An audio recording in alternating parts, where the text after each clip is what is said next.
Hello again everyone, and welcome to my next video.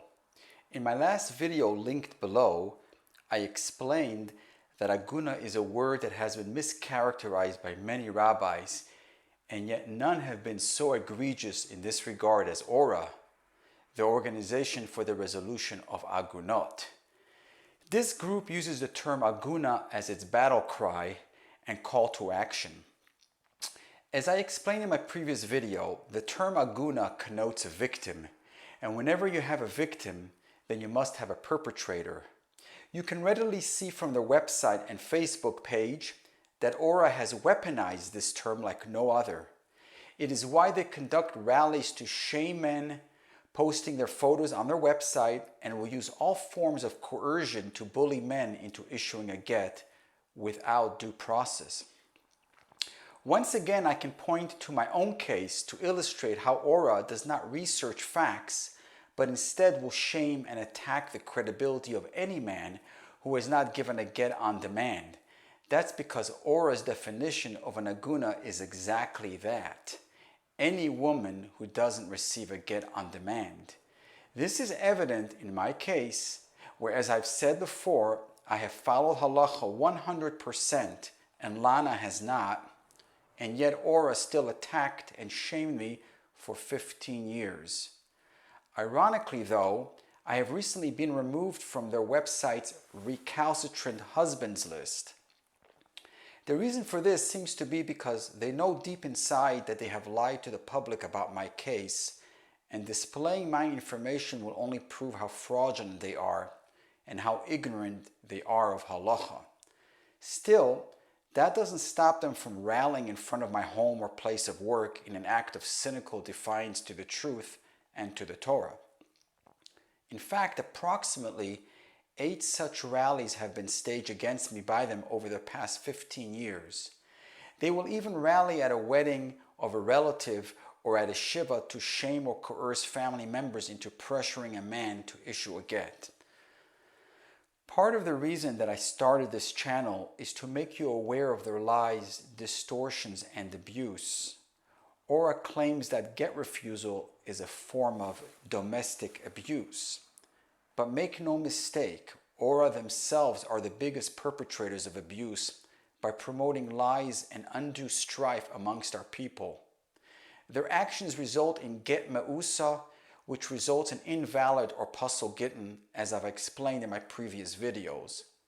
Please don't forget to subscribe and give a thumbs up so I can continue to deliver this important content that no one else will dare talk about.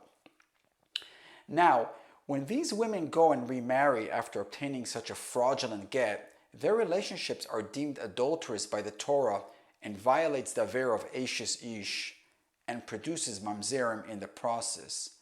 So ironically, ORA are the biggest perpetrators of domestic abuse because their actions will result in children being born from adulterous relationships as delineated in halacha, and are causing immeasurable harm to these children being born, whose pedigree will be forever tainted. They of course rely on the public's ignorance of Torah laws related to divorce and marriage, thereby deceiving people into believing that every woman without a get is a poor victim called an Aguna. You will see them advertising to please send us your donations so we can continue to support these poor Agunas and rescue them from domestic abuse. My opinion is that if a rabbi or a group does not differentiate between people, good or bad, but rather lumps everyone together, then you know that the message is a lie. This is because no two cases are ever alike and mustn't be treated the same. That is why I use my case to show you that these people have disregarded the truth. Please see my links below, which will show you how ORA and its handlers use mafia tactics to harass not only the husbands, but also their family members. Even though I have done everything according to halacha and Lana has not, that still did not stop ORA from harassing me.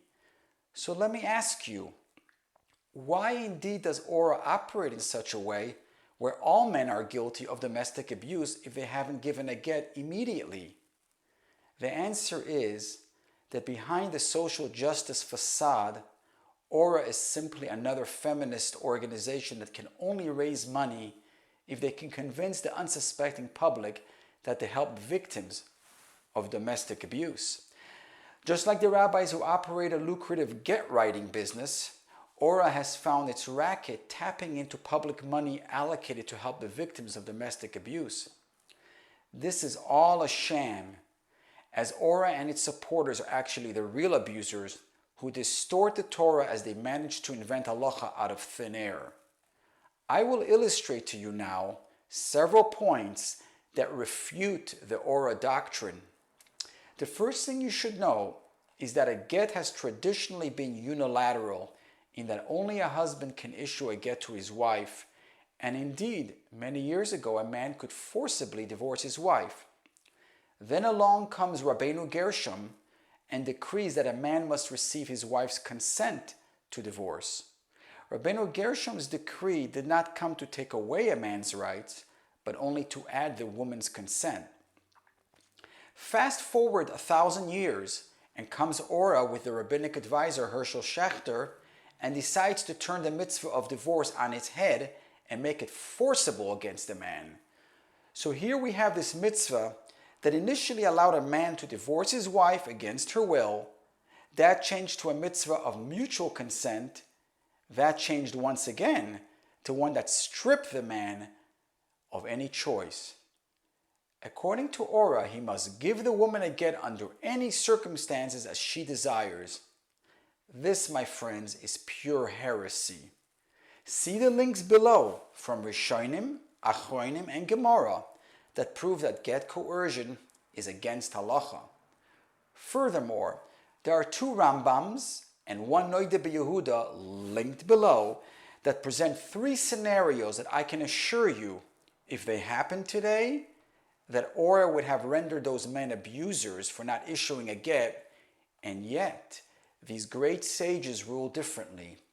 The first Rambam in Hilchos Ishus, chapter 22, states that in the case of a deathly sick woman who dislikes her husband and who is asking for a divorce so that he should not inherit her, we do not listen to her even if she states that he is repugnant to her. The second Rambam is in chapter 23 and brings a case where a woman was betrothed by her husband and promised him a big dowry, but the marriage was never consummated. In this event, the husband can demand the payment that she promised him, and if she doesn't deliver, he neither has to consummate the marriage nor give her a get. Now, doesn't that sound to you like something ORA would call domestic abuse? After all, how can he keep her hostage without consummating the marriage or divorcing her? Yet we see from here a Talmudic concept of Teishev at Shetal ben Sairo, meaning, let her wait until her hair turns gray. The Torah obligates the woman to fulfill her obligations. If you remember what I stated in my previous video, to be called an Aguna, there must be 3 conditions met, and those are, number 1, she must be totally guiltless. Number 2, she has no remedy to remarry. And number 3, she wants her husband home, but he doesn't want her. Well, you can see that in the case where the woman had not paid the dowry, that she clearly is not totally guiltless, and the Rambam does not consider her an Aguna. Instead, the rabbis put her in a state of limbo till she fulfills her promises. In addition, the Noda B'Yehuda cites a case where a man who was unfaithful to his wife married a second spouse and lived somewhere else for many years. Later, he divorced his second wife and wanted to return to his first wife. Well, wife number 1 did not want to reconcile with him due to all of what he abused her, and I think we can all agree that his behavior towards her was reprehensible. And yet, the Noda B'Yehuda ruled that although we cannot coerce the woman to return to him, equally so, we cannot coerce this man to give her a get, and can neither shame him nor excommunicate him since he wishes to reconcile. Once again, we see from here that the Torah standards of Aguna differ from the feminist-driven agenda of ORA.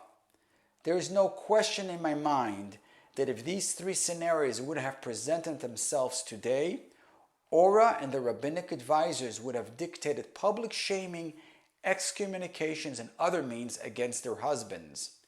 And yet, these scenarios demonstrate that the Torah is absolute and cannot change to conform to societal trends. In our times, we can see that feminism has been trying to reform the halacha to meet their demand of dominance in the divorce process. So to recap, what we have here is a feminist organization, ORA, that puts on a public face making the gullible people believe that their cause is noble in helping the victims obtain a get, but in reality they are frauds who use anti-Torah tactics and treat all such cases the same way. If you analyze my case and study the cited poskim below, you will soon realize that ORA not only does not operate under strict Torah guidelines, but in fact is a real abuser here by promoting gittin, which are faulty and invalid, and causing their female clients to remarry with those faulty gittin. They render those new relationships as adulterous and produce mamzerim in the process. Those of you that support this organization are not only not helping women, but are actually promoting adulterous relationships and mamzerim. And any Jew assisting an avera of another is culpable for the same sin. It is my fervent hope to see people supporting much better causes than that. Thank you all for watching, and see you in the next video.